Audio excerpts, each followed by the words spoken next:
Stress. Even after just hearing that word, your palms may begin to sweat, your heartbeat is quickening.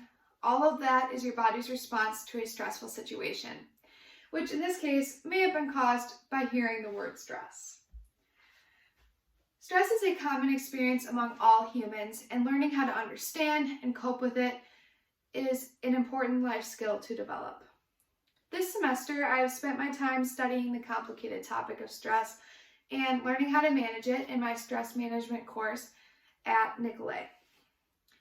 Beyond my studies on campus, I have always had an interest in learning how to manage my stress, especially as a full-time student and a full-time employee.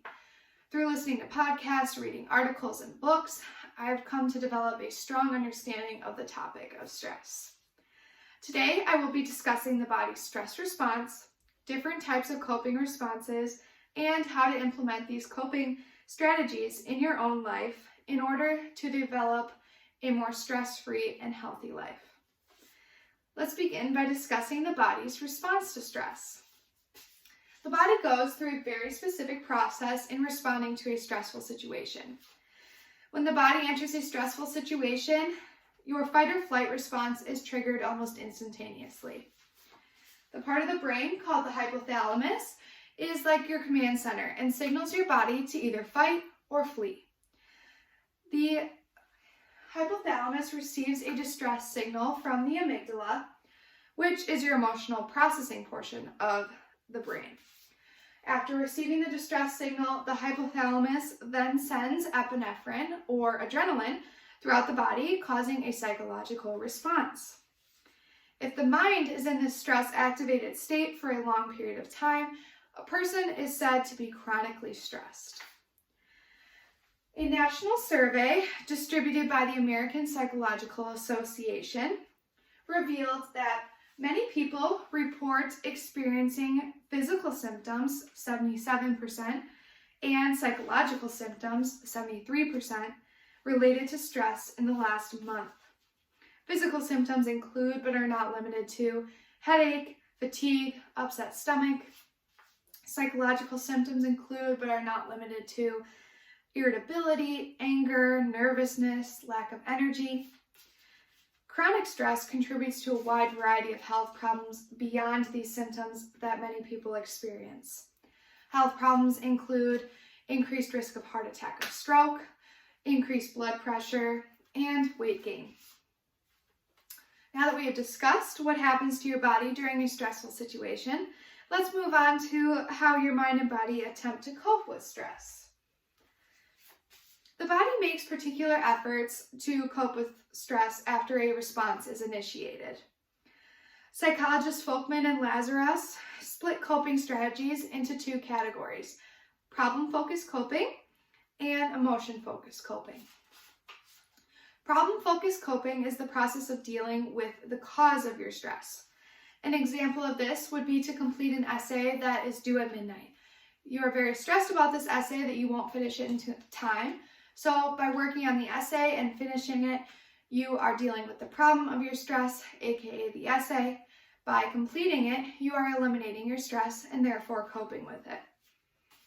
Emotion-focused coping is the process of dealing with the emotions that accompany a stressful situation. An example of this would be dealing with a rude coworker. Instead of responding with anger or getting upset, you instead react calmly and just let it roll off your back. By controlling your emotions in a stressful situation, it can be very effective in limiting your stress, especially when you cannot control your stressor, just like you can't control your coworker. As more research was conducted, it was determined that there was a need for 2 additional categories of coping, which we will discuss next. Support-seeking coping was introduced by psychologist Anne McCann in 1990. This method includes reaching out to trusted companions, such as friends or family, for support through a stressful situation. An example of this would be confiding in a friend after a breakup. Mean-making coping was the other type of coping that was added, and this was introduced by psychologists Parker and Folkman in 1997.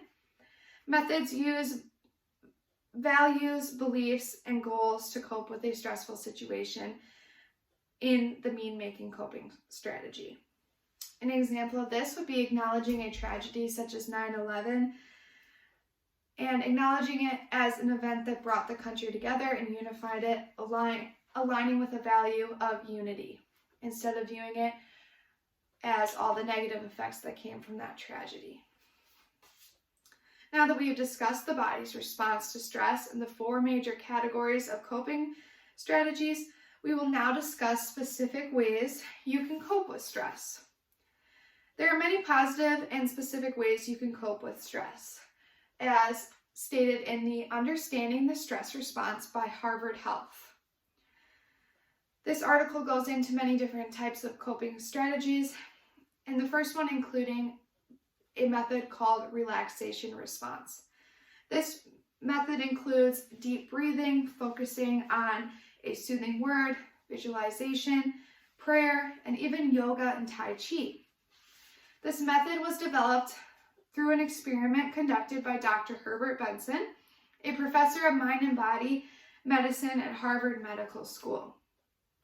The study was on the effects of stress levels using the relaxation response method, and it actually revealed that participants who participated in one or more of these activities daily were able to lower their blood pressure, and even 50% of the participants were able to remove their blood pressure medication from their care plan altogether.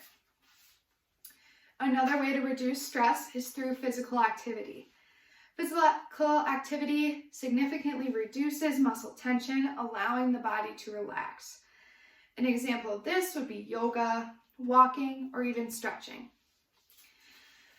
A third way is through gaining social support. The buffering theory suggests that people who have a strong social support group receive emotional support during times of crisis and chronic stress. And this can lead to longevity. So a way to implement this method into your life would be calling your mom or grabbing coffee with a friend. In conclusion, I have shared the process in which your body responds to stress, the different types of coping responses, and how to implement these coping strategies in your own life. Everyone experiences stress in their own way, and stress is simply a part of life that will not go away. That is why it's important to understand and have the tools to cope with stressful situations and feelings.